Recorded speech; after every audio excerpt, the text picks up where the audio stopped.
Welcome to Genki Zone. Today, we're diving into one of the most massive, fascinating geopolitical shifts in human history, the dramatic evolution of the Ottoman Empire. We're going to trace its entire arc, starting from that earth-shattering conquest of Constantinople in 1453, all the way through to the birth of the modern Turkish Republic in 1923. This explainer is going to fundamentally change how you view this incredibly powerful 6th-century-long empire. So let's get right into it. Here's the roadmap for this explainer. First, beyond the decline myth. 2, the Janissary Corps transformation. 3, fiscal crisis and debt. 4, the Tanzimat reform era. And finally, Balkan Wars to World War. All right, let's jump straight into Section 1, beyond the decline myth. For the longest time, the historical narrative was pretty straightforward, right? It was called the decline thesis. The idea was that after the golden age of Suleiman the Magnificent in the 16th century, the empire just rotted away, a long, agonizing period of total decay, until it became the sick man of Europe.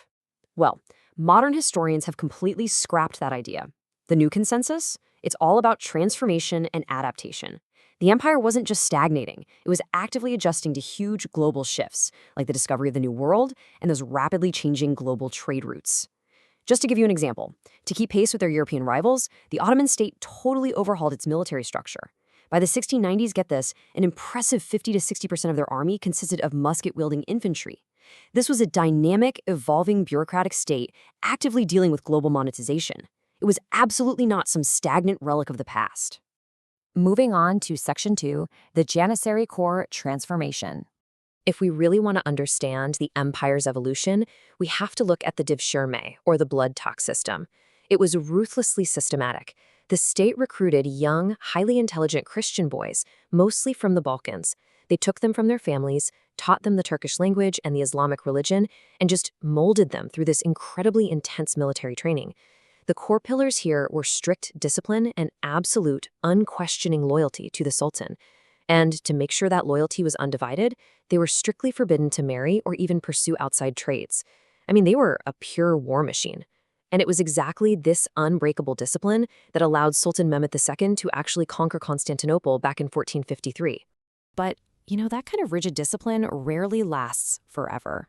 By 1566, the Janissaries realized how much power they had, and they leveraged it to demand the right to marry. And once that first domino fell, the rest went quickly. They started getting into commerce, literally acting as shopkeepers on the side. Then they broke the strict meritocracy entirely by recruiting their own children into the corps. So they went from being these fiercely loyal servants to a self-interested, highly powerful political caste. They violently resisted any attempts at military modernization. I mean, they even deposed sultans who tried to reform them.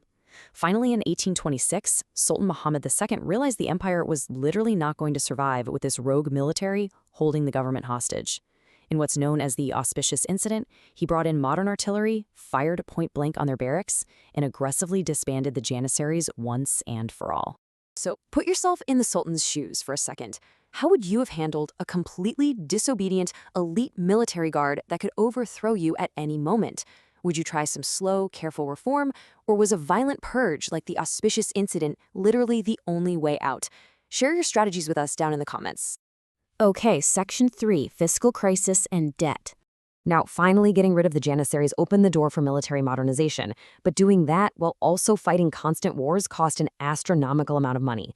The Ottoman state was desperate for cash, so they started borrowing heavily from foreign, mostly European, markets in the 1850s. But look at this striking quote from the Hurry Up newspaper in 1868. Ottoman intellectuals were fiercely pointing out the reality of the situation. This borrowed money wasn't being used to build factories or railroads or any kind of productive infrastructure that could actually generate revenue. Tragically, it was just getting poured into financing more wars, paying off the interest on previous debts, and funding incredibly lavish palace constructions for the Sultan. The empire found itself totally trapped in a crippling cycle of high-interest borrowing just to keep the lights on. And, well, eventually that bubble had to burst. In 1875, unable to secure any new loans to pay off the old ones, the Ottoman Empire officially defaulted. To salvage the situation, they were forced into an absolutely devastating compromise. By 1881, the Ottoman Public Debt Administration, or the OPDA, was set up. Think about this. A foreign-controlled council literally swooped in and took over a full third of the Ottoman state's revenues. They seized direct control over taxes on salt, tobacco, stamps, and silk just to pay back European bondholders. It was massive. In fact, by 1912, this foreign body actually had more employees than the Ottoman Ministry of Finance itself. Imagine having to make that call as a national leader. Seriously, would you hand over a third of your nation's financial autonomy to a foreign power just to dodge total state bankruptcy? What's the lesser of two evils there? Drop your thoughts in the comments. I'd love to read them. Which brings us to Section 4, the Tanzimat Reform Era. Now, it's not like the government was ignoring these problems. The empire actually attempted some massive structural changes in a very short window. Starting with the Hatti-Sharif in 1839 and moving through the 1856 Hatti-Humayun, the state fundamentally overhauled its entire legal system. For the very first time in their history, they declared absolute legal equality for all subjects, Muslims, Christians, and Jews alike. Following right on the heels of that, the 1864 Vilayat Law completely reorganized local governments, and the 1869 Educational Charter pushed hard to secularize education, moving it away from purely religious institutions.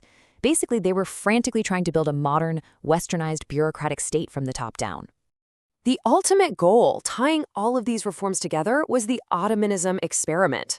Remember, this empire was incredibly diverse. You had Arabs, Turks, Kurds, Greeks, Armenians, and so many others living together.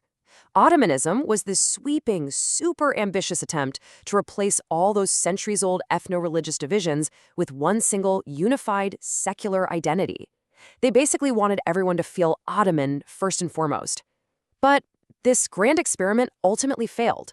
Rising ethno-nationalism among minority groups, heavily combined with European powers who were actively fueling those separatist movements just to weaken the empire, slowly but surely pulled the diverse populations apart. Let's head into our final phase, Section 5, Balkan Wars to World War.